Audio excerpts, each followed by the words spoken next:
نبی پاک علیہ السلام کا انداز کیا تھا کہ بی بی فاطمہ بیٹی ہیں، آج بیٹی کی ولادت پر لوگوں کے منہ پڑ جاتے ہیں، طبیعت خراب ہو جاتی ہے، بیٹی کو بوجھ سمجھتے ہیں کہ یا اللہ یہ ہو گئی اب پتہ نہیں کیا ہوگا۔ ارے اللہ کے بندو ابھی تو پیدا ہوئی ہے، ابھی سے شادی کی فکر؟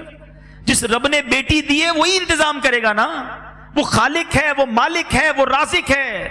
نبی پاک علیہ السلام فرماتے ہیں جس کا مضمون ہے کہ جس کی 3 بیٹیاں ہوں اور اس کی اچھی پرورش کرے اور ان کو اچھی طریقے سے پال پوس کر بڑا کر کے ان کا رشتہ کر دے، اللہ کریم ان 3 بچیوں کے بدلے اس کے والدین کو جنت عطا فرمائے گا، جنت واجب ہو جائے گی۔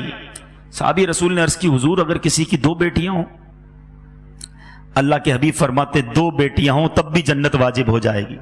جب پہلی بار میں یہ حدیث پڑھ رہا تھا نا، میں سوچنے لگا میری تو 1 بیٹی ہے۔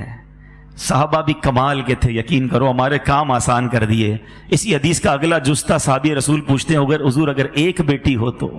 اللہ کے حبیب فرماتے 1 بیٹی ہو تب بھی جنت واجب ہو جاتی ہے۔